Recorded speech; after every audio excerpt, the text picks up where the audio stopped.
Welcome to Fearless with Jason Whitlock. I am Jason Whitlock, your host. We made it. It's Friday. The weekend is here. An awesome Friday show, perhaps the best Friday show we've ever had in the existence. The 2-year history of this show will be today. I'm very, very excited. Bryson Gray is in studio with us. Round of applause for Bryson Gray. He's in studio with us. We'll be here all day. We're going to debut, I'd say give us 20, 30 minutes. We're going to debut a new song that Bryson, Shemeka Michelle, and Levy in Miami. Jimmy just had that #1 song about Target. They put a song together. We put a special song together for the Los Angeles Dodgers on Pride Night. We're going to reclaim the rainbow. We're going to debut that song in about 30 minutes here. You don't want to miss it. It's an awesome video and song. Shemeka blew all of us away. Jimmy and Bryson did what they do. They're known for hit number 1 songs. They performed as such.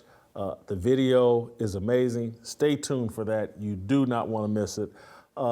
Delano's going to join us at the top of the show here as I try to unpack, and by the way, Steve Kim will join us at the end of the show. We'll talk a little sports stuff with Steve Kim at the end of the show, but we're going to start. Oh, and obviously Shemeka Michelle will be here to talk about her role in the song and a couple other little stories, but we're going to start with Matt Walsh's report yesterday on Twitter that I found fascinating, and it has synergy with a column that Delano wrote today that was excellent and good about Father's Day. And it's just what we talk about on this show constantly and what's at the center of this culture war, this corporate push for the Alphabet Mafia and the LGBTQ agenda.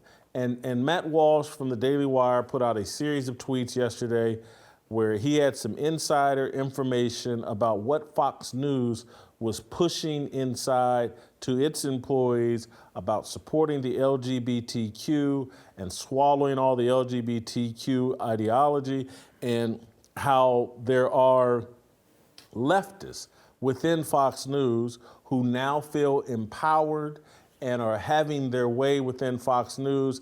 This whole thing also has synergy, and I didn't ask for this clip this time, and I should have, but we've been a little bit busy with the video and all that, but Tucker Carlson made a point yesterday with his Tucker on Twitter where he talked about Joe Biden and the wannabe dictator thing, and Tucker made a passing comment about the women who run Fox News and how they reacted to the chyron that said wannabe dictator.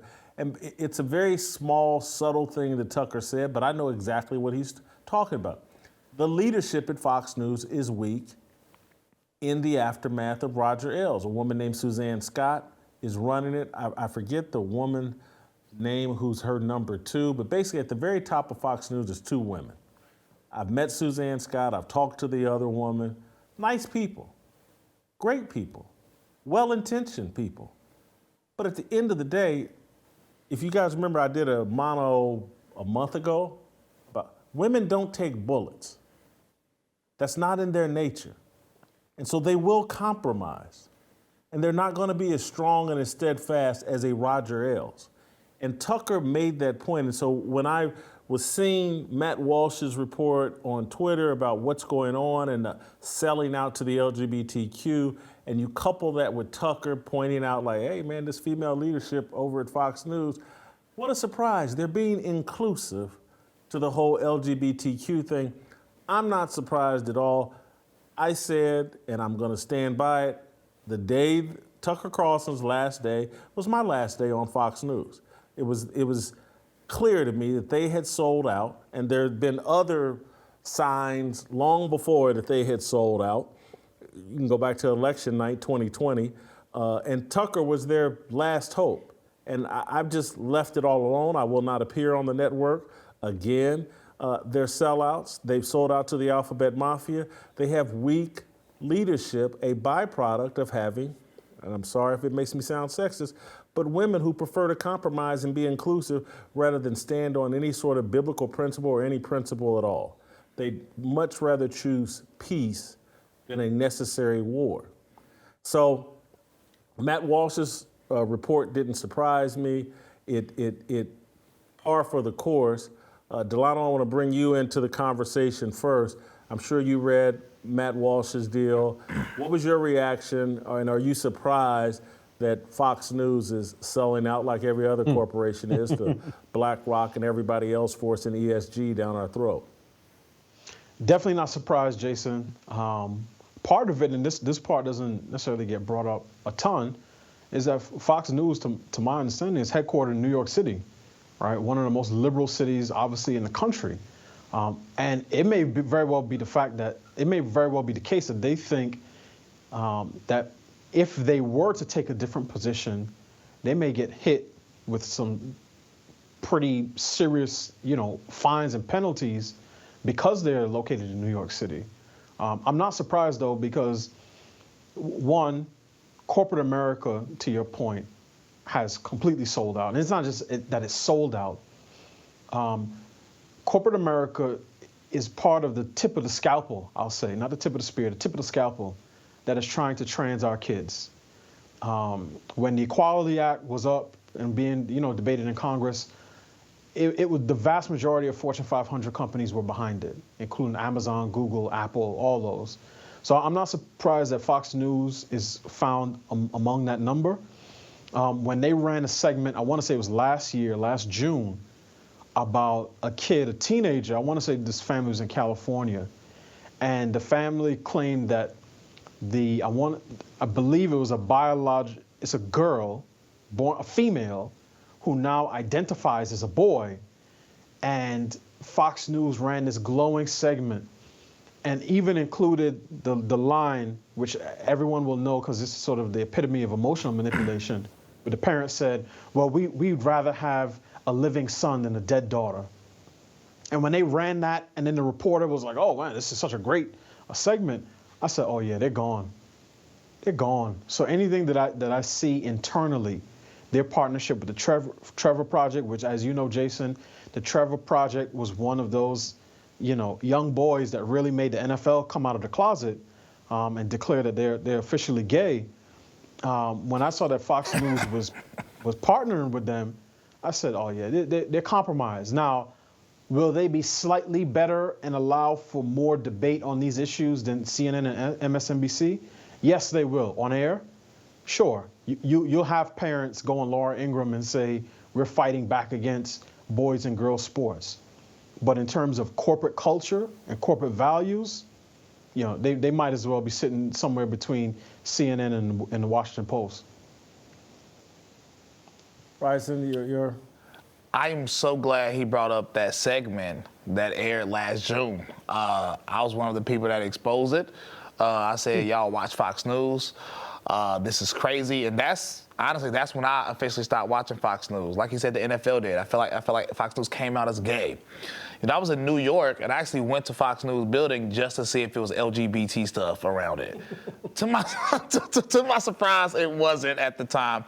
But you see what they're doing now. They're supporting Pride. They have been doing this for a while. I'm glad everybody's seeing it. I'm glad Matt Walsh is exposing it. And like Matt Walsh said, you're not going to see a lot of mainstream conservatives sharing what he exposed or coming out against Fox News because people care more about that time slot. They're not going to do what you just did. He said, when Tucker left, you left. You're not going to see a lot of mainstream conservatives say that. They rely on a lot of these people and a lot of these places for their clout. I think this could actually be a healthy thing, though, because for the rest of the public, it's like, I'm telling, and I say this in all seriousness, I would rather, and I have, turned on CNN before I'll turn on Fox News. I know CNN is lying to me. I know CNN is satanic. They are standing on their set of demonic principles. I respect that. I will not be lied to and played a game with by Fox News and them pretending like they're against this when they're really not. They just want to keep the money flowing and stay in the good graces of the globalists and this whole one world agenda. And so, honestly, and I virtually never do this, but I would watch MSNBC before I would watch Fox News. Wolves in sheep clothing, Matthew 7. Yeah. So, Delano, I'm sorry, go ahead, Delano. No, and I was gonna say, but I do want to point this out, that it's not just Fox News. Conservative, mainstream corporate conservative media is completely compromised. If you read the New York Post, they use quote unquote personal pronouns. And it's not just media. I remember, it might have been last year, Matt Schlapp, who's the head of CPAC, was tweeted some story about, Billy Thomas, AKA Leah Thomas, and he said something to the effect of, I wonder how she will feel about her win 30 plus years from now, right? And a lot of people sort of jumped on his head and say, oh, why are you doing this? But I think a big part of, and I say this as somebody who, didn't grow up sort of in conservative world, my outside observation is that what the right really seeks to conserve is their good standing and reputation in the leftist progressive mainstream. A lot of these people, I'm assuming, don't want to get canceled from their dinner parties on the Upper West Side or in Georgetown. They want to be able to go work at, the Kennedy School of Government at Harvard or take other positions in sort of mainstream society. They don't want that stink of being tarred as a bigot or transphobe or homophobe. So that is why they will sort of lightly fight for certain wins. And that's why they focus on certain things. Bathrooms, girls in sports, and other sort of tangible victories that they can say, oh, this is reasonable. But they have no desire to uproot transgender ideology from the culture. So that's why they'll say, oh, Leah Thomas shouldn't be able to compete against girls in sports. But they will refer to William Thomas as a she, and they will act as if they believe a man can actually become a woman.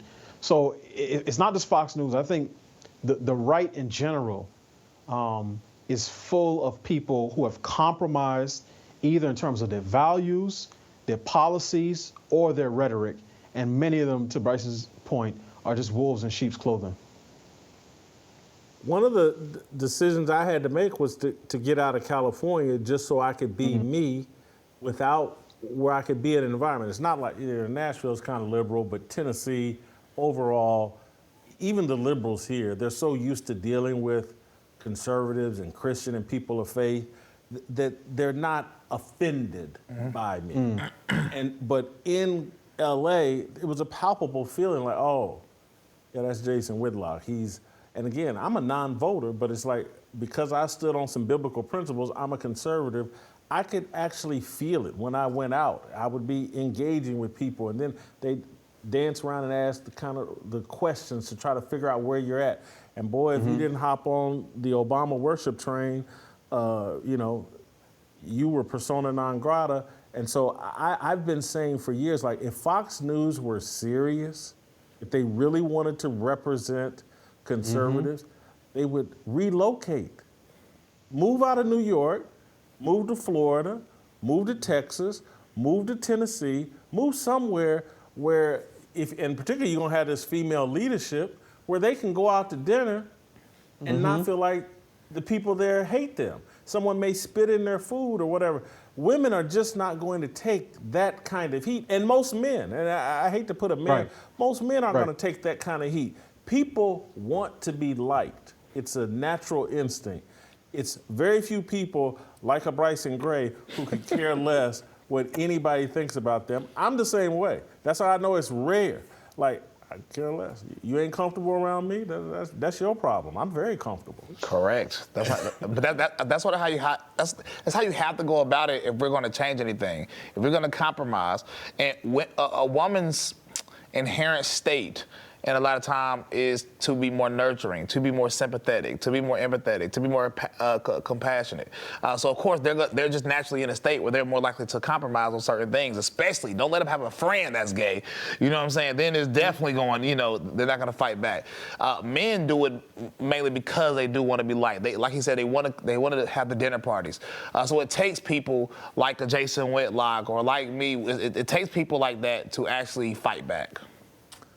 Guys, I want to talk about Delano's column. It's excellent, but before I do that, I want to talk about one of our best friends here. You guys know I love talking about preborn. You guys know that they're part of our mission and part of a mindset that we have as fearless soldiers.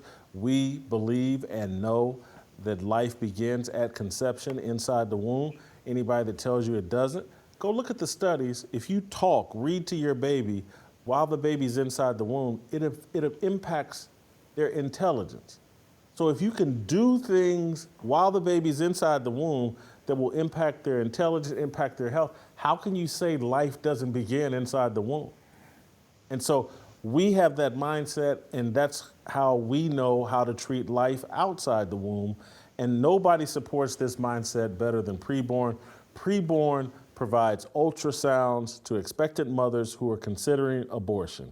The ultrasound, once that woman hears the baby's heartbeat, once she sees that image, she is far more likely to choose life. And then that's when preborn steps in and starts providing her the materials, the diapers, and the formula, and just all the assistance she needs the first 2 years of that baby's life. You guys, I brought Dan Steiner on the show. He founded Preborn. You know where the money goes. It does not go to mid-level management or some executives to pay exorbitant salaries. The money you give to Preborn pays for ultrasounds and helping those women. It's just $28 for one ultrasound, 5 ultrasounds, $140.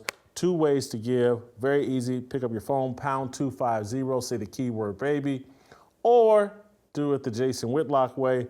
Preborn.com/Jason, preborn.com/Jason. When you give, I got some emails today from people emailing me today. fearlessblazeshow@gmail. Nothing inspires me more than getting your email saying, hey, Jason, I gave a few bucks to Preborn, whether it's $5 or $5,000, it doesn't matter. It all adds up. I love to hear about it. Thank you guys for supporting Preborn. It's part of our fearless mission. I want to circle back to Delano. Delano, you used Father's Day as a jumping off point to make a point about the matriarchy. Did I say that right? The matriarchy? You did. Anyway, unpack your column. Sure. I mean, it's funny, Jason. I just came back from a long family reunion in Louisiana. Family's been on my mind for obviously, this is what I do. And Father's Day is coming up. And I was just thinking about a different angle about, how to talk about fathers and their importance. And it hit me. It's like, look, we're in a different era, right? We used to live under patriarchy. And I'd say since the mid-'60s, the second wave of feminism, since then, everybody has basically been indoctrinated into the matriarchy. And now we're in an era where people reject biological sex altogether.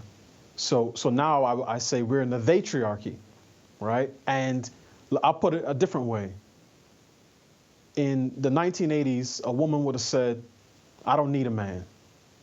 And her daughter in the 2000s would say, I don't want a man. And her grandson today will say, Mama, I don't want to be a man. And that's the type of thing that shows you how important fathers are, because the enemies are not just at the gate, they're inside the house. And this goes right back to our conversation. Part of the reason they're there is because men and women by nature are different. And what you need at the front door guarding the house is a watchman, is a guardian, someone who is more than willing to say, you can't come in here. And what you need on the other side of the door is someone to usher them in and welcome them, someone to make the space inviting and warm and friendly. But when you put the usher on the outside of the door and you tie up the watchman, the guardian, and he's somewhere in the closet practicing his preferred pronouns, what you have is not just a household that is vulnerable to attack, but what you have are a group of children who have no one to defend them. And I think that's part of what we're seeing right now. So I just wanted to write about that for Father's Day, encourage fathers to know what time it is, know the world in which we live, and be willing to act accordingly. And I'll give you one quick example, Jason. I saw a video. I follow somebody on Twitter. She lives in Pennsylvania. And it was a video of a drag queen story hour at a library in Philadelphia. And they had the big burly drag queen, and he's reading to the kids. And I just looked at the crowd, and I said, oh, notice a pattern. It's typically similar type of people, upper income, middle class, typically white women. Sometimes you'll have some black women, and most of the women are there by themselves. But then I saw a dude in there with a Phillies cap on, and they actually interviewed him.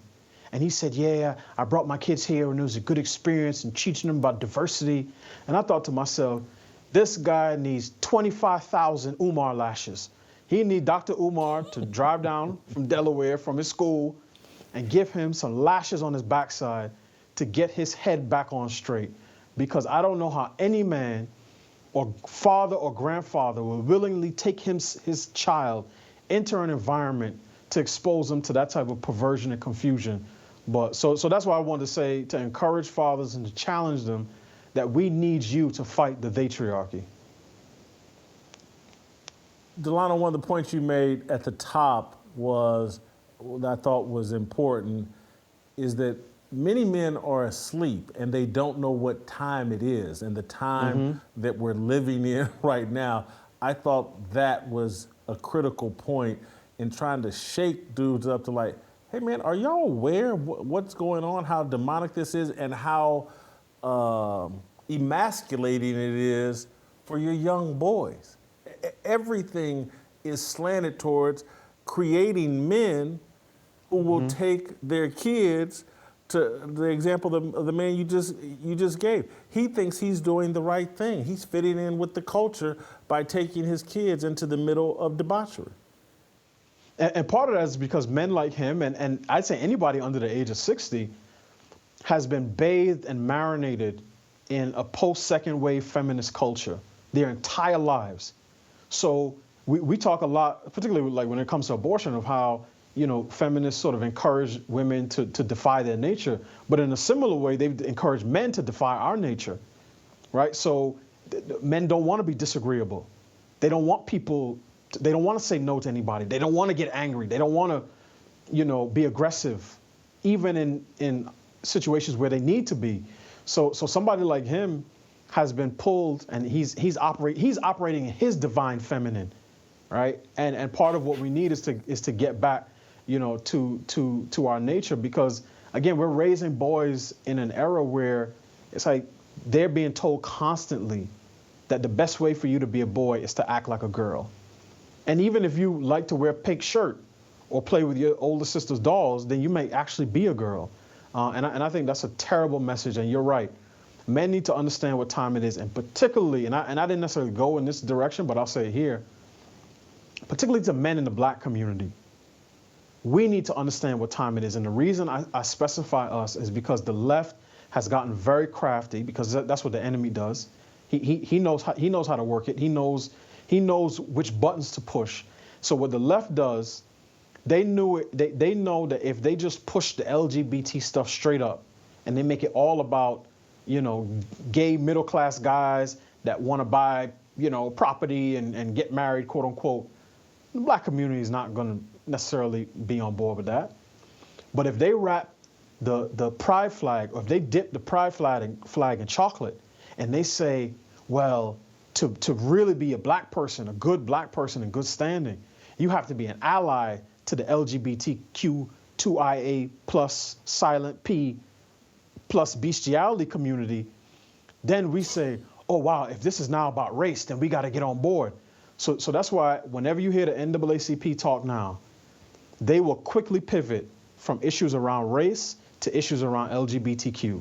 They did it with the travel advisory to Florida.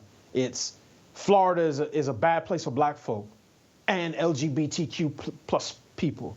You know what I mean? And I even saw today a headline from, I can't remember, it might have been Seattle, where they said something to the effect of LGBT people are leaving the state in a rainbow underground railroad. And I said to myself, these people have as much trouble keeping their hands off of black history as they do keeping their hands off of young children. Or they cannot resist. When they see anything having to do with black America, they say, oh, if we attach ourselves to this, we can push it even further. And that's why they're always trying to reach out and touch black history. And I think particularly black men need to understand that when you pull the lever for Democrats in whatever city you live in, particularly if you live in a big city, understand what it is that you're getting. They dangle reparations in front of your face like a carrot, like a piece of cheese. But they dangle workforce development programs. They dangle union jobs, trades in the schools. They dangle those things in your face. But what they're really selling is LGBTQ, is the pride agenda, is abortion, and sort of a distant third is climate change. But those first two things, that is what the Democratic Party is all about. So particularly black men need to wake up. The men in the barbershops, the guys who are going to church and they hold values similar to ours, but they vote for people who hate their values. All them people who was at the Juneteenth celebration at the White House the other day, and they're posting about, you see that choir, the choir is really singing, and Jennifer Hudson's really singing. And 4 days earlier, they was having transgenders shaking their man boobs on the lawn.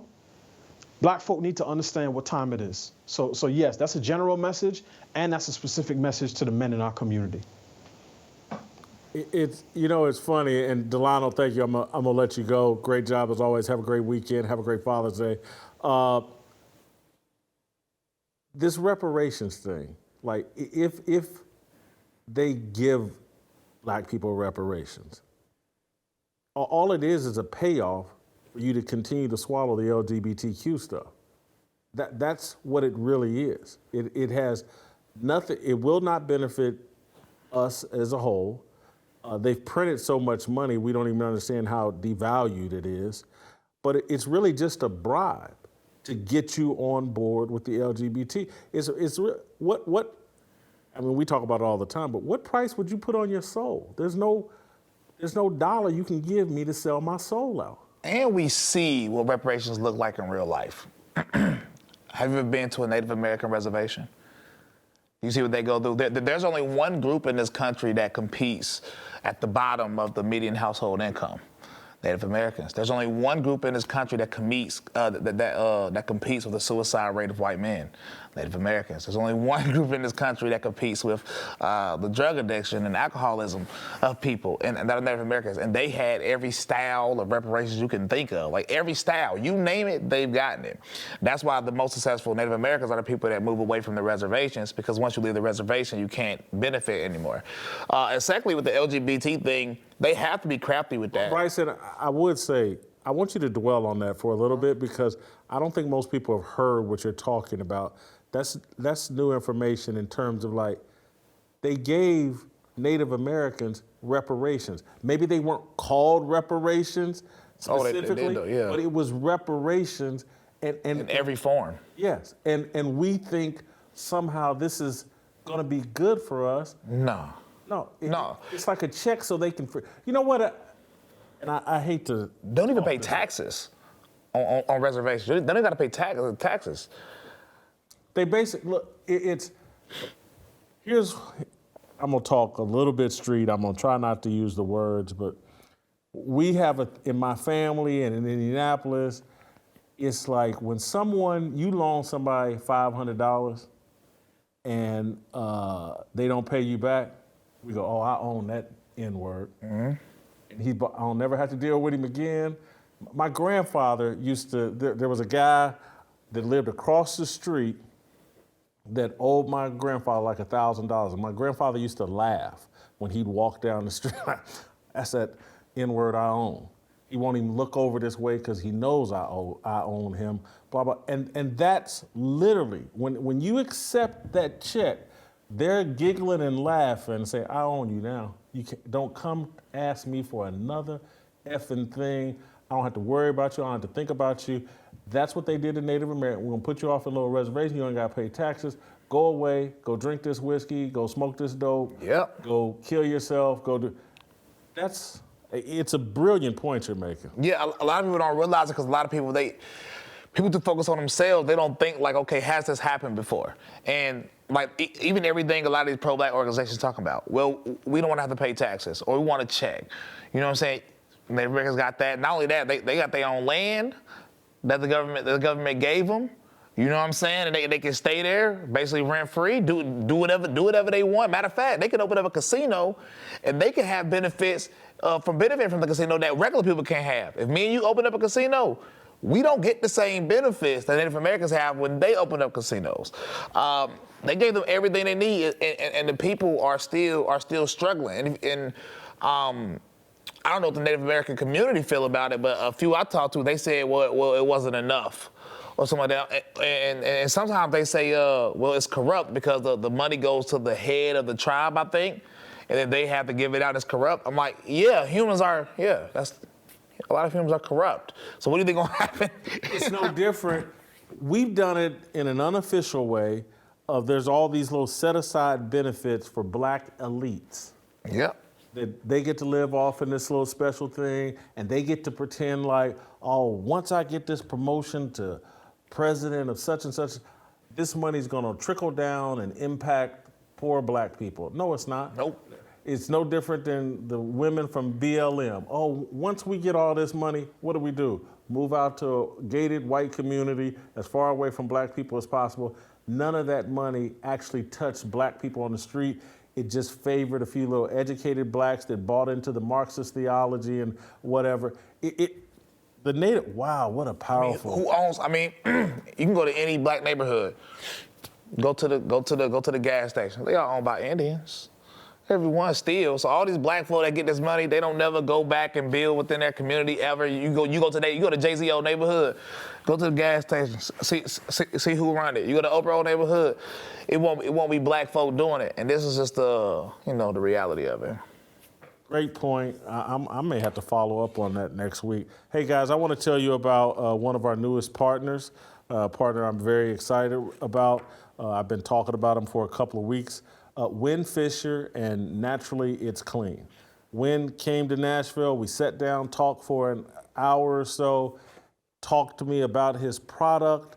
Naturally It's Clean. It provides effective cleaning products using powerful plant-based enzymes. These are hospital-grade solutions that won't reek of nasty chemicals. Bob Vila says Naturally It's Clean has the most eco-friendly carpet stain remover on the market today. I personally love these products. I have them in my home. I've given them to my mother. She's using them and enjoying them. I love that everything is manufactured right here in the US of A and that they offer free 2-day shipping on all cleaning kits. Their Essential Starter Kit, which features 4 of their most popular products, is one of their top-selling items. My audience can get an additional 15% off for a limited time by visiting naturallyitsclean.com/fearless. Keep your home clean and support companies like Naturally It's Clean while you do it because they support you and your conservative Christian values. I talked with Win Fisher, the founder of the company, personally. He lives in Indiana. We hit it off. This guy has our values. He's got a great product. Just buy the product just because it's a great product, but also know that you're helping a business that believes in what we believe in and supports our values. Get the starter kit, naturallyitsclean.com/fearless. That's naturallyitsclean.com/fearless. You won't take my word for it. If you won't take Bob Vila's word for it, if your wife or girlfriend actually buys the cleaning products, doesn't get a better endorsement than Allie Beth Stuckey. She loves this stuff. She's on their website. She supports it. Guys, tell your wife, girlfriend, mom, whomever, or go get it yourself. naturallyitsclean.com/fearless. Support the businesses that support us. All right. We're going to have a special little fire starter when we come back. And then right after that special fire starter, it's about the Dodgers and it's beautifully done. Then Shemeka Michelle is going to join us and we're going to debut Reclaiming the Rainbow by Shemeka, Bryson, Jimmy. It's an awesome, awesome song. Stay tuned, Shemeka Michelle. It's my obligation, no hate, discrimination, raising up your hands for freedom. All right, welcome back. Oh, I don't know if I've been more excited for a segment than I am right now. Man, when I say Bryson Gray, Shemeka Michelle, and Jimmy Levy crushed a song so appropriate for the time that we're in right now. It's Pride Night for the LA Dodgers tonight. And it's been controversial. They invited the Sisters of Perpetual Indulgence. And when that controversy popped off, I called Bryce and I was like, man, we need a song about the rainbow and getting the rainbow back. And we got to take ownership. They're culturally appropriating our stuff. Let's snatch it back.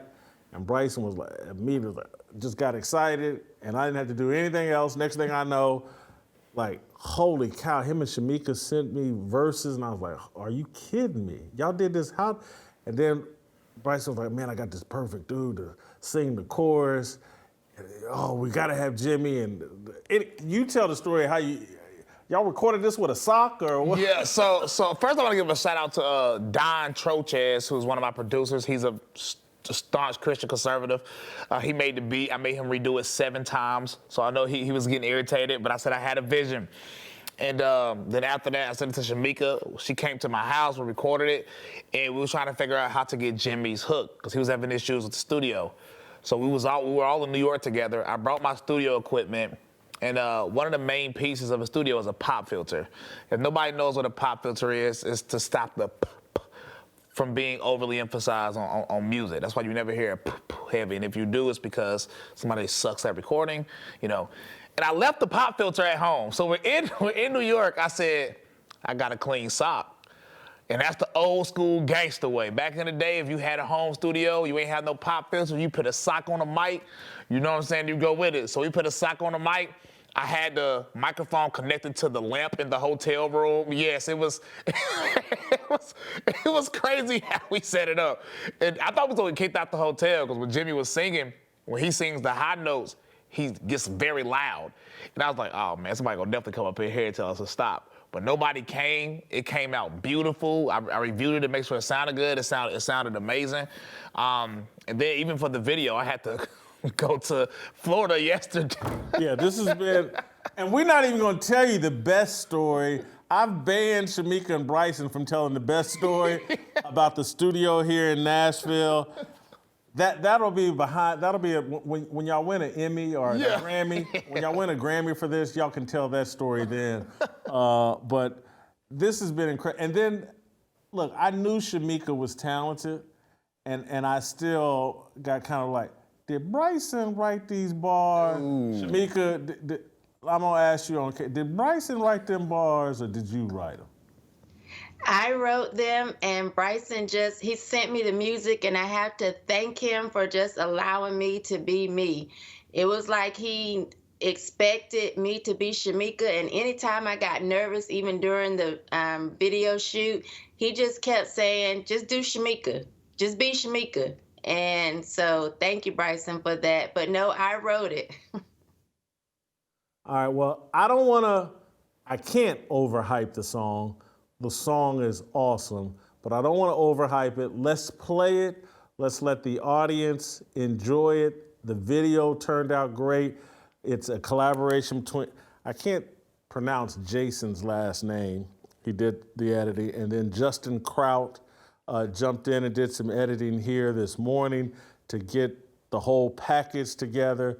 This is God's hand is involved. First time I heard the song, and it's a rap song, I cried because I was like, I can't believe the little dude that, and I wasn't a little dude, but in college, I was the first guy on Ball State's campus with NWA music. Yeah. I was the first, I drive around, y'all heard this NWA? And I'm like, that guy is now helping people make this kind of music, and it just made me thank God and get emotional. But let's play the video before I get emotional.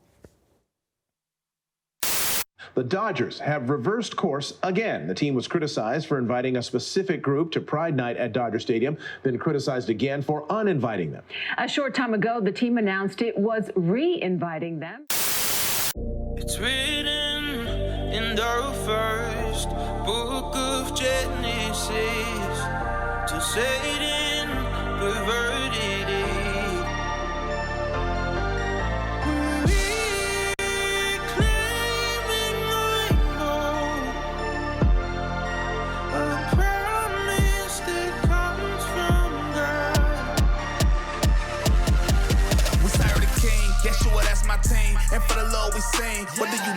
turn the rainbow to sin, but they don't know what it means. It is a promise, it isn't pride. God said he would no longer flood the earth.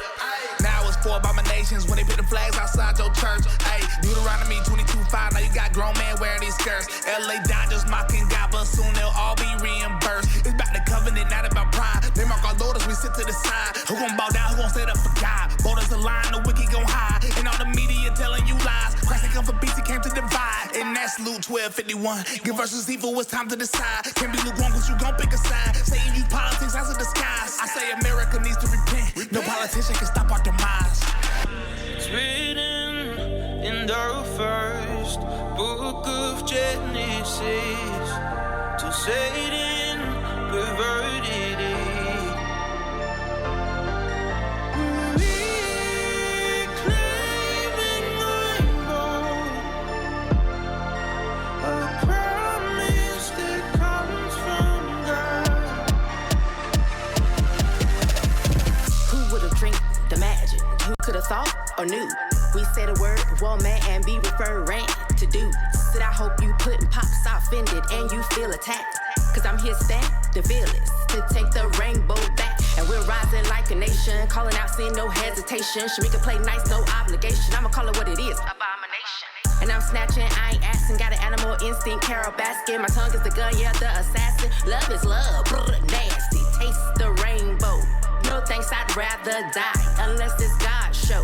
That sign up in the sky. Take a line from Tina T. Like what's gay love got to do with me? I got a rainbow on my neck and I can't breathe. He's bold to never flood the earth again, the earth again. Said he's bold to never flood the earth again. His covenant, reclaiming the rainbow, a promise that comes from God.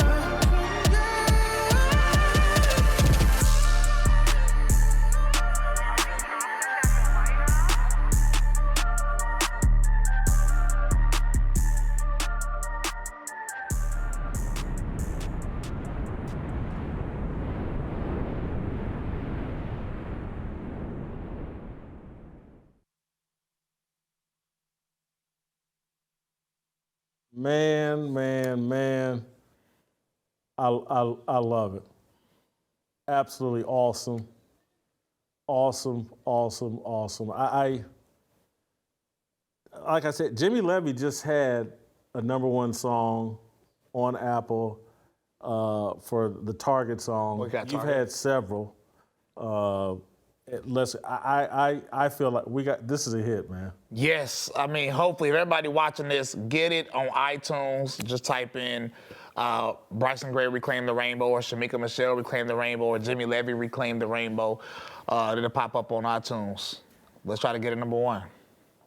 What is the key? Are there other ways that people to support in terms of, should we go to Instagram? Should we we're obviously going to tweet it out and put it on YouTube. We got to get people sharing it everywhere. Got to share it. Maybe hashtag Reclaim the Rainbow on Twitter. Try to get that trending. Spotify me, wherever you can support, however you can support. It's obviously appreciated. Shemeka, how much experience do you have in music? Is this your first music video? It's the first music video where I was actually participating and not just, like a video girl or something like that. And as far as music, I did Bryson's MAGA challenge back in 2019. And I think it was 2017, I did a diss verse to Trick Daddy. So, I mean, I like to listen to music, and so I've grown up listening to music. I tell you all the time, West Coast rap was my favorite. And so, I guess I just learned from listening to it. It sounds like you're me in terms of, I'm someone, a Tupac Shakur, guy. Oh, he's the GOAT, blah, blah, blah. But I listen to it now and I'm repulsed by most of it. And no one would have ever pictured like Jason, because I, being friends with Tech Nine in Kansas City, I've been involved in a lot of rap music things, radio shows, or I've had custom rap songs made, and TV shows I've had custom rap songs made, and supporting all the guys in Kansas City, from the 57th Street Road Dog Villains to Tech Nine to Chris Calico to I can't even think of all the guys, but no one would have ever said, "Oh yeah, Jason's going to help people make Christian rap." Did you see yourself being a Christian rapper, Shemeka? Not at all. As a matter of fact, every time I said, I came down first to actually record and then came back to do the video, people were like, "What?" So, what are you doing in it? Are you singing? And I'm like, "No, I have a verse." And everybody's kind of like, "Okay, let me know when, we can hear it," because people know I can carry a tune a little bit. But as far as rapping, even with the MAGA challenge, friends and stuff don't follow politics like that. So they didn't really get a hold of the MAGA challenge. People just, I guess, forgot or don't know. And so the fact that I would actually go on to do a Christian rap is even surprising to me. And so, when you talked about the fact that you cried, I got a little teary-eyed myself because, again, I always say I walked away from this. I walked away from anything that I felt like resembled Christianity because I was just sick of the foolishness. I was telling you just the other day, excuse me, that I feel like the church is dead. Like the church is not doing what they're supposed to do to get these messages out or to fight this evil. And so this gives me an opportunity to fight evil and do something good in my own way. I'm not in a church, I'm not behind a pulpit, but I'm still actually getting a message out. So this, for me, was a great way to actually still be able to do what I feel like God has put me on this earth to do, and to have fun doing it, and to, enjoy it. And so I'm excited to see what the song actually does, because no, I never thought I would be like, if somebody had told me that, I'm sure I would have laughed at them and said, absolutely no way. But it was fun to do. It was interesting to do. And actually, I got a call while I was working on my verse, and he ticked me off because he was like, "What are you doing?" And I said, "Well, I'm working on a verse for this song. I'm going to be with this Christian rapper, and I'm doing a verse on his song." And he goes, "About what?" And I said, "The title is, Reclaim the Rainbow." And his first words were, "Oh, you're going to be gay bashing." And I got so upset because I was like, what more can I say than what God has already said? And that just kind of propelled me to be like, okay, let me just say what I got to say and drop it like it's hot and leave it right there. Bryson and I can't remember if we've talked about it on the show. I know I've talked about it privately, but I listen to this song and I listen to others. I listen to your music. I listen to Bizzle, and Christian rap hits me in the way that old school rap used to hit me. It like speaks to my soul, and I think that's a reflection of how much I've changed. But it's also a reflection of it now takes enormous courage to quote the Bible and to say I'm standing on the Bible, that the real gangsters are the Christian rappers. Facts, and I've been saying that. Matter of fact, a few people have been saying I was the Christian Tupac. Literally. Last week. But so hip-hop was always meant to be counterculture. Hip-hop was always meant to be pushed back, meant to be the pushback. Think about it. What's more aggressive than rap music? You know what I'm saying? Rap music is in your face. Rap music is not to sit by and be smooth. The rap is like, I'm here, what's up? And it has gone away from that now. Now everybody's gay. But so the Christian rappers, or the ones that are not afraid to speak the truth, biblically, like Bizzle, like me, like Isaiah Robbins, like Tyson James, like Kieran the Light. We're giving it to you.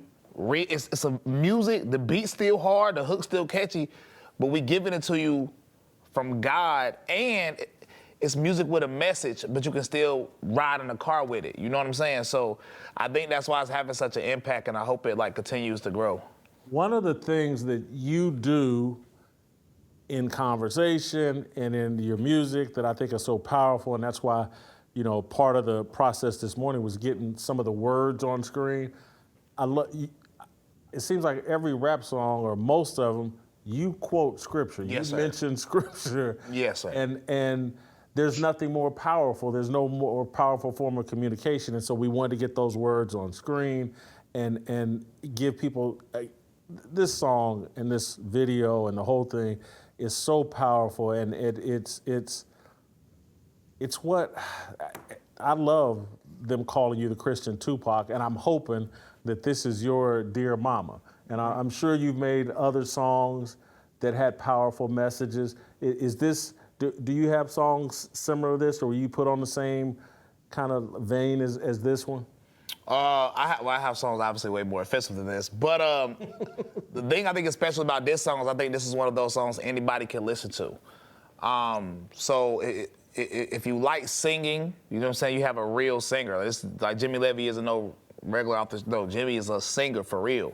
And he's singing about God. Then you got the rap. You got me glorifying God. You got Shemeka coming at it from another angle, different voice, different flow, coming at the situation and combating wickedness from the standpoint of the Bible, from the standpoint of God. And I don't think you can get more powerful than that. In the middle of June, by the way.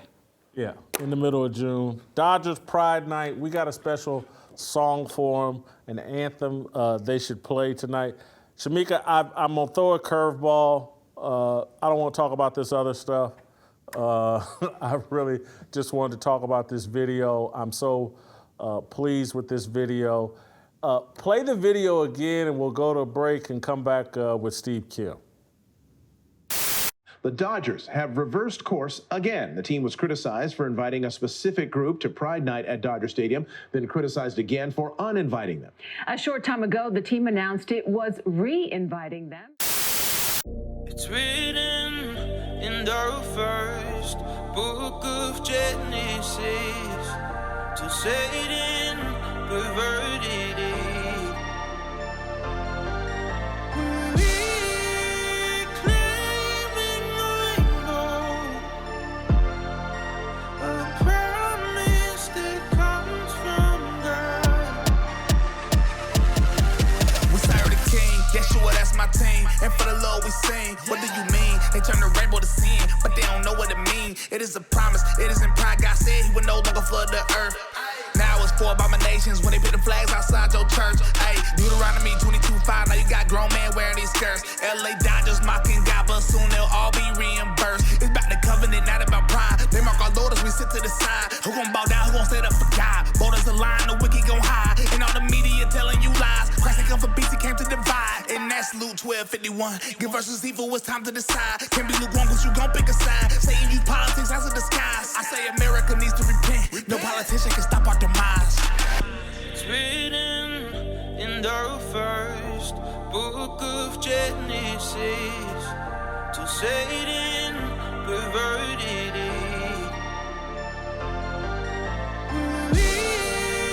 Reclaiming the rainbow, a promise that comes from God. Who would have drank the magic? Who could have thought or knew?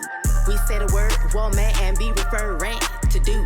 Said I hope you putting pops offended and you feel attacked. Cause I'm here stand the fearless to take the rainbow back. And we're rising like a nation, calling out sin, no hesitation. Shemeka play nice, no obligation. I'ma call it what it is. Abomination.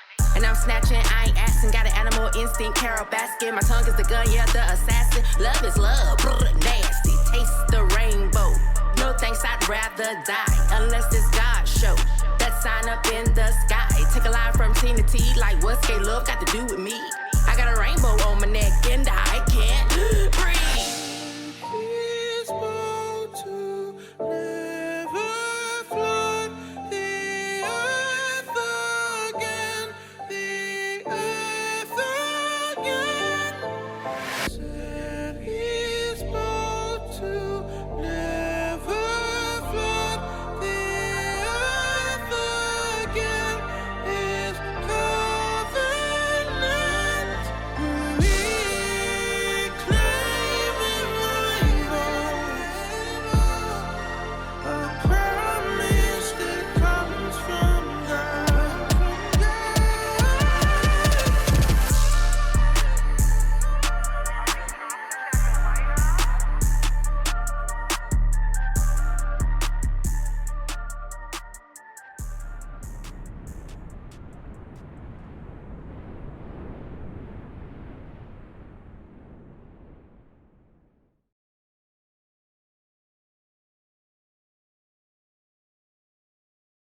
The LGBTQIA plus Alphabet Mafia can fly the mission accomplished flag above the sports world. They won. The Los Angeles Dodgers officially surrendered on behalf of the wide world of sports. The Dodgers apologized to the Sisters of Perpetual Indulgence, a group of gay men who mock religious faith by dressing as Catholic nuns, women who devote their lives to honoring God and serving man. The baseball franchise bowed to the outrage of Catholics and disinvited the blasphemous group of drag queens to the organization's annual Pride Night. The Dodgers backtracked. Writing, quote, in a statement, after much thoughtful feedback from our diverse communities, honest conversations with the Los Angeles Dodgers organization, and generous discussions with the Sisters of Perpetual Indulgence, the Los Angeles Dodgers would like to offer our sincerest apologies to the Sisters of Perpetual Indulgence, members of the LGBTQ plus community, and their friends and families. We have asked the Sisters of Perpetual Indulgence to take their place on the field at our 10th annual LGBTQ plus Pride Night on June 16th. We are pleased to share that they have agreed to receive the gratitude of our collective communities for the life-saving work they have done tirelessly for decades. It's a wrap. Mission accomplished. The sports world favors sexual and gender identity over religious faith. Worse, sports leagues have disavowed their founders. You realize who organized sports. It wasn't lesbians, gays, bisexuals, transgenders, and queers. It was the Young Men's Christian Association, the YMCA. Founded in the UK in the mid-1800s, the YMCA aspired to promote muscular Christianity across the globe. Muscular Christianity, according to Wikipedia, refers to belief in patriotic duty, discipline, self-sacrifice, masculinity, and the moral and physical beauty of athleticism. Major League Baseball, the National Football League, the National Basketball Association, and every other American sports league owe their founding to the YMCA. I bet most people, including athletes, do not know what the letters in YMCA mean. The Alphabet Mafia co-opted the acronym in the late 1970s with the Village People gay anthem, YMCA. There's a pattern here. The secular co-opt the customs, symbols, and institutions Christians build. Ivy League schools started as Bible seminaries. The rainbow symbolizes God's promise to never again flood the earth. Organized sports were designed to promote muscular Christianity. The Catholic Church, through its Catholic Youth Organization, led the charge to integrate sports. Founded in Chicago in 1930, the CYO adopted a core principle not to discriminate on the basis of race, religion, or gender. Jackie Robinson likely would not have donned a Dodgers uniform in 1947 had it not been for the work of the CYO. The Sisters of Perpetual Indulgence mock the religious faith of a group that has a near 100-year history of supporting and improving organized sports. St. Mary's Industrial School for Boys taught Babe Ruth how to play baseball. John the Evangelist Catholic School trained Cowboys legend Roger Staubach. Power Memorial Catholic Academy developed Kareem Abdul-Jabbar. St. Vincent St. Mary High School cultivated LeBron James. Catholic high schools are often criticized for recruiting top athletes, particularly black ones. Most people are unaware that the CYO Little Leagues and high school powerhouses are part of a religious mission that started in the 1930s, long before sports were flooded with money and outsized prestige. The proponents of critical race theory love to complain about the history that isn't taught. They never complain about the positive history that is ignored. LeBron James has no idea his wealth is a direct byproduct of the Young Men's Christian Association and the Catholic Youth Organization. Professional athletes would rather ally with the Alphabet Mafia than Christians. People who see their primary identity as sexual have and had nothing to do with the rise of professional sports. It's the people whose primary identity is based in their relationship with Christ who built the sports world and almost everything else we enjoy in America. The Dodgers and the sports world have betrayed their founders.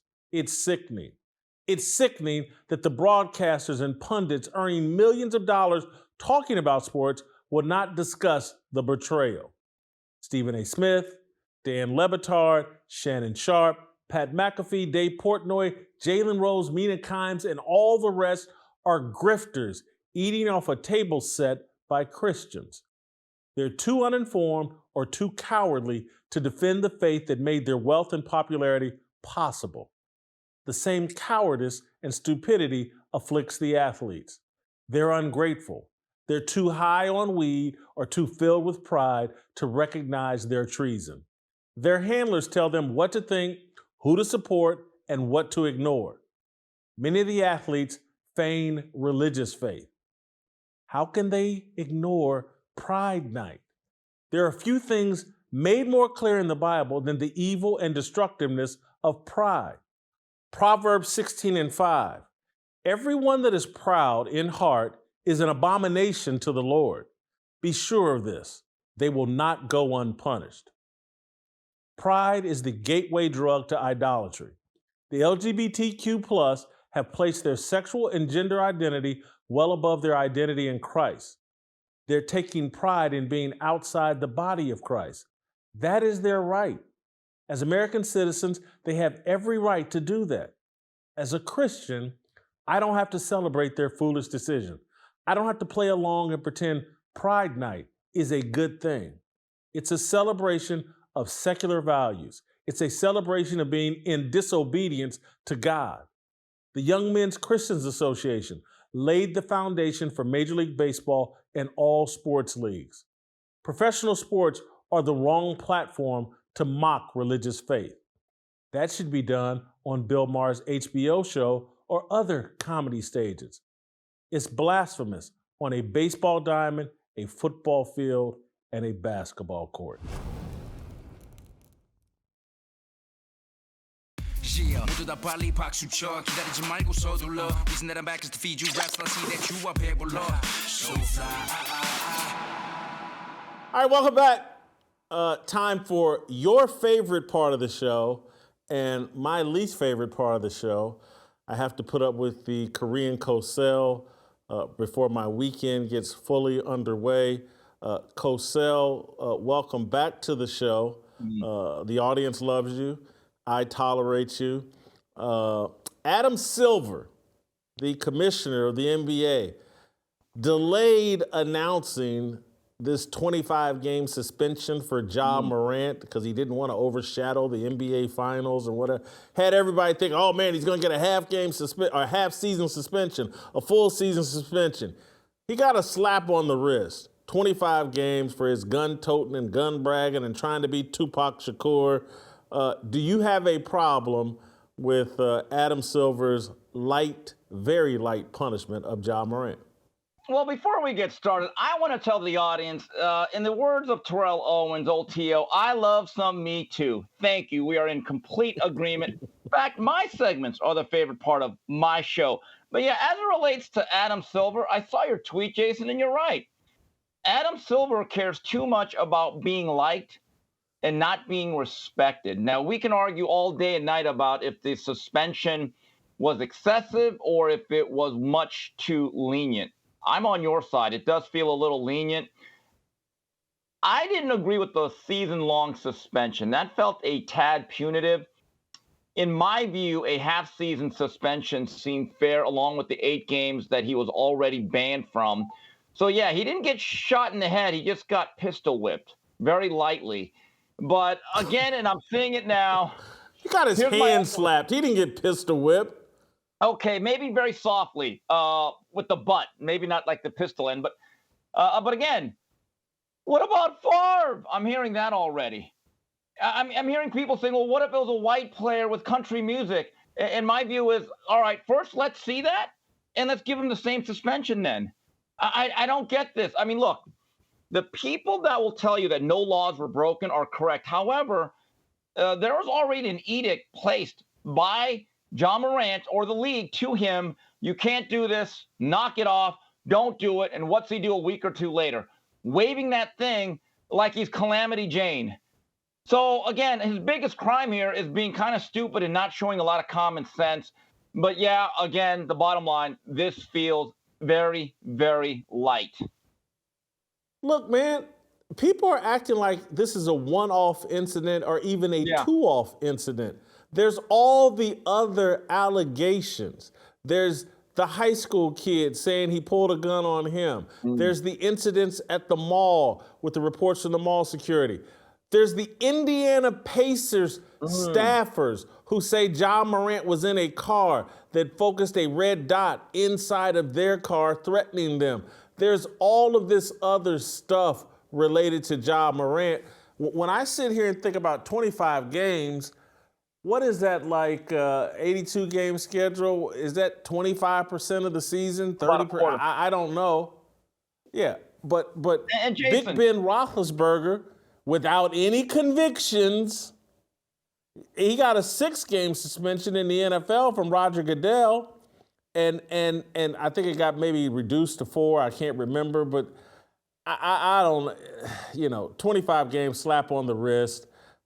He's learned nothing. You turn around and do the same thing 2 weeks later. He's learned nothing. Adam Silver is the parent that lets all the high school kids come over and drink beer and smoke weed, and everybody, they're the cool parent. They're the cool parent. They're the idiot parent that's trying to be best friends with their kids rather than the parent. And Adam Silver is so petrified of someone playing the race card on him and him getting run out of the NBA the way they did Donald Sterling or anybody else, or the Phoenix Suns owner, that he's afraid to actually discipline his players. Yeah, Adam Tinfoil is a limp-wristed leader. He really is. And you show me a player's coach, and I'll show you one that loses. He is the Larry Coker of commissioners. I mean, he really is. Here's the other thing, though, Jason. You talked about the full depth of the transgressions of Morant. Let's say into the future, or one of these incidents breaks out where now there's gunplay, where there's actually shots fired, whether it's in the arena, at the team hotel, or anywhere that he's at. Then people are going to say, oh, no, the league didn't do enough. And I'm thinking to myself, well, then it's a perpetual catch-22 situation where it's never about personal accountability. It's about blaming those who would not then discipline them because of the pressure they feel on social media. And the other thing is, what is 25 games in today's NBA? Jason, that's called load management. So I'm going to say one thing about Morant. When you come back in the 26th game of the year, for that 1 year, the rest of that season, you better be AC Green or Randy Smith. You better not be taking one game off this upcoming season, okay? Because you're right. Because the other thing that gets me about the Grizzlies is I wonder if they think, is this even worth it? This guy's a perpetual headache. He's not going to get any better in terms of his behavior. In terms of his player value, it might be at its apex. I wonder, is there any talk of the Grizzlies calling around the league saying, look, we know he's an issue. We're going to be fair about this. But if you want an ultra-talented physical talent that's pretty exciting, what can we get for him? You know who should put a call in? Utah. Get Ja Morant out of Memphis and get him to Utah. There's nothing to do. You want to bore him to that guy? Just might go to the shooting range every day now. Oh, come on. Look, we should discipline him, not punish him. Come on, Jay. Have a heart. Have a heart. I don't want him in Indiana. I don't want him with my Pacers. There's already enough problems there. I'm trying to. What are the other allegedly boring cities in the NBA that he could be sent to? Milwaukee, but man, yeah, he can find that thug life in Milwaukee. There's no place to send him. Jason, can I ask you a serious question that's kind of funny? What's more embarrassing for the league? John Morant situation or Zion Williamson? I mean, Mariah Mills is still tweeting at him. I mean, she is more relentless than a Julio Cesar Chavez body attack in the late 80s. I'm just watching this going, oh, come on, girl. I mean, Zion, I'm going to tell you something. I still kind of care about you, young man. If you have a pet bunny rabbit, keep it in safe distance of anybody. Keep it at a relative's house because that thing might be boiled by the weekend. This is obsession, bro. Oh my God, Momo, come on, move on, please. I'm going to tell you why it's not as embarrassing, that situation, Zion Williamson, because most of the NBA and many of the people who make a living talking about the NBA are sitting there going, oh, but for the grace of God, there go I. They're all, ain't no one wants to touch this because they don't want to set off their jump off on a Twitter screed. And so they're going to ignore this till it goes away. Never slam dunk in a glass house. I know what you're saying, Jason. I completely get that point. Trust me.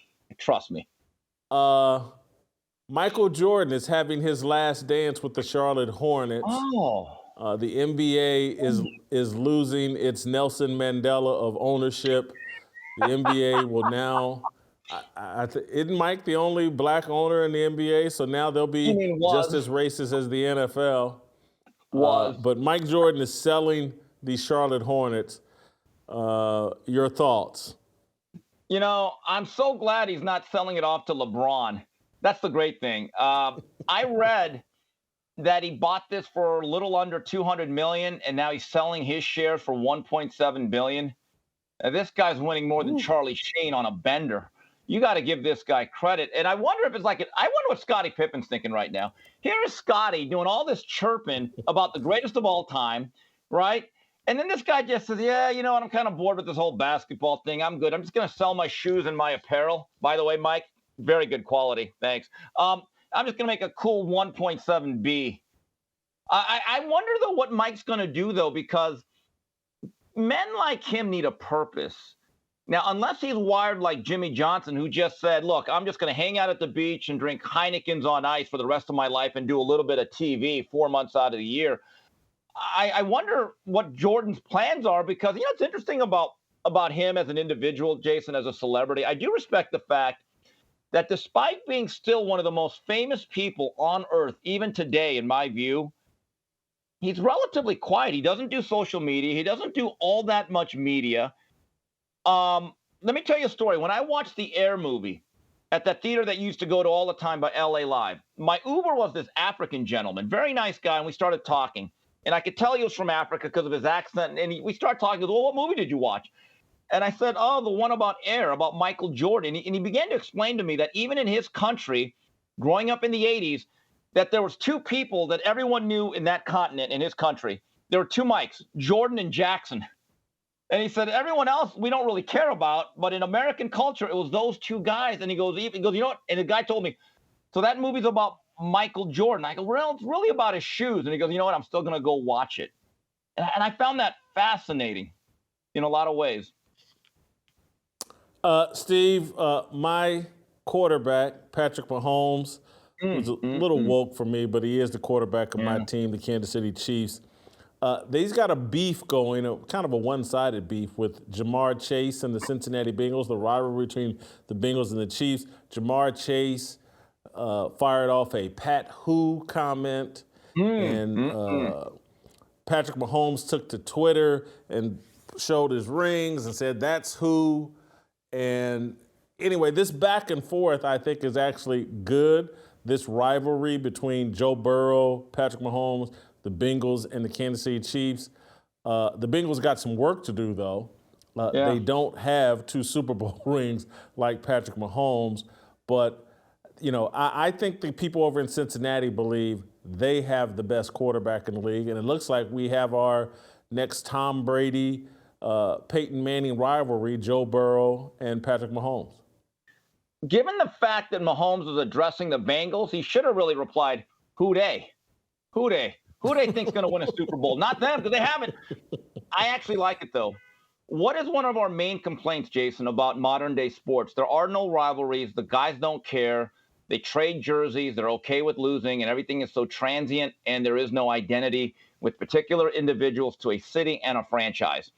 If Jamar Chase believes that, hey, my destiny is tied to the Bengals and my quarterback, Joey Football, and we're going to do big things, and our target is Mahomes in Kansas City, I love that. We need more of that. We need players to be a little bit more, I don't want to say loyal, because I get it. It's a very, very short career. But I would much rather have this type of rhetoric and talk in action than Stefon Diggs. I find that to be completely distasteful.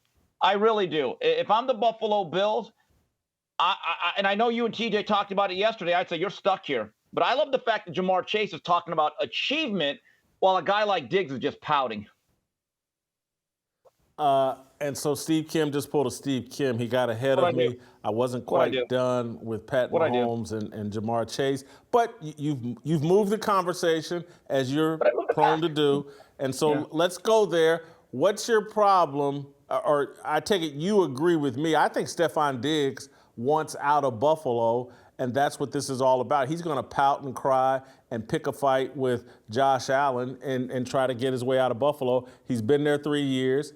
He thinks, hey, Josh Allen is good. I think he's trying to say basically, but he ain't Pat Mahomes and Joe Burrow good, and it's cold up here. Let me get to Dallas, somewhere fun with my brother. Let me get to the New York Jets with Aaron Rodgers. Let me get somewhere out of this cold in Buffalo, out of this isolation in Buffalo. I tried it here. It was cool, but, probably not going to win a Super Bowl here. Let me get someplace else. Where have you gone, Andre Reed? And you know what? In fact, where have you gone, Eric Moulds? Look, they pay him well. If this was a contract dispute or where he doesn't have a contract, and it's not a holdout and he's the GOAT, I get it. That's fair game. What he's doing, it's one of the issues that I think many people have with modern day athletes. They have no sense of responsibility. I mean, it's the athletic version of not having sacred honor. You're in a good situation. Here's the issue. With the way the salary cap works, does he really think there's room on the Chiefs roster or the Bengals roster? I'm just trying to ask him, where do you go? Say what you want about Josh Allen, and I thought he regressed just a little bit last year, but he's still an elite quarterback. If he wants to have it all, like a modern-day career woman, right? So he wants to be paid well and in a warm city environment where there's more media opportunities. Okay, but what if your quarterback's bad and then your numbers go down? Now we're going to have to put up with you pouting and whining on the sideline every game, which, by the way, he did that at the end of the playoff loss, which was okay by me because he's frustrated. That was about 6 months ago. Stefon, you are a cornerstone of that franchise. They have treated you well. Josh Allen values you. Make it work. It's time that teams start placating these malcontents and just say, listen, buddy, there's a thing called a contract. Unless we get a deal that we want, I don't want to say you're stuck here, but you're stuck here. Look, I think he got his money. He just got a big contract, I think, last year. So he got paid. That contract will follow him wherever he goes. I honestly think it's this kind of immaturity and it's just like Buffalo's not fun. And it's not even about being in warm weather. It's so isolated. And trust me when I say this, these guys are worried about, it's expensive to flew someone out to Buffalo or whatever they call it, flew out or whatever. Much easier if you're in the center of the country and you can fly them in from Miami or New York or LA, or you could be in one of those cities rather than in Buffalo, where I tell you that's what I think this is all about. He's got a bag of money. His brother is in Dallas having more fun than him. And he just wants to be someplace where he can have a bit more fun than Buffalo. And I think he's going to pick a fight with Josh. He's already picked one, and Josh Allen's already fallen on a sword and acting like he's done something wrong and I didn't handle it right or blah, blah, blah.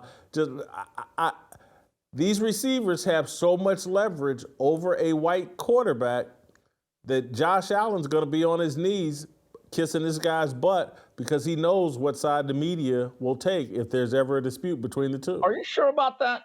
I would hope the media has enough guts to actually tell the truth. And these things, I'm just being, yeah, I know. I forgot where I was at. But anyway, Josh Allen, to me, should hold his ground. He's the team leader. It's his job to hold this together. Stefon Diggs gets no sympathy from me. Not that it matters, not that he cares. But I do know this, and I know the game has changed. I know the culture has changed. Guys like Jerry Rice all the way to Michael Irvin, when they were expected to be in the team facilities for workouts, whether they're voluntary or mandatory, they were there. They were there. Ask them. Even Michael Irvin, for all the stuff he did outside, he had a commitment to Troy Aikman and the Dallas Cowboys. Certainly Jerry Rice did. Jerry Rice literally never took a day off. Again, so let's go back to the guy we're talking about. If Jamar Chase wants to put his money where his mouth is, he's got to be like those guys that we talked about. If you want to get to the greatness, there's a price to pay. And by the way, Jason, these are professional athletes. That means being a pro. This is a profession. And being part of a profession doesn't mean everything is fun or convenient. Okay? So I know we expect the lowest type of behavior from today's modern day athlete, but at a certain point, if we ever want to change it, everybody involved, specifically the organizations, have to start holding these young adults accountable. Steve, are you done? Or can I start my weekend? You got anything else? Yes, I don't know. I mean, I don't have anywhere to be. How you doing? You know, how you been? I just got to start checking. Go ahead and wrap us up. Twitter. Yeah, I just want to before I go, I got to make it quick because I got to check Mariah Mills' Twitter.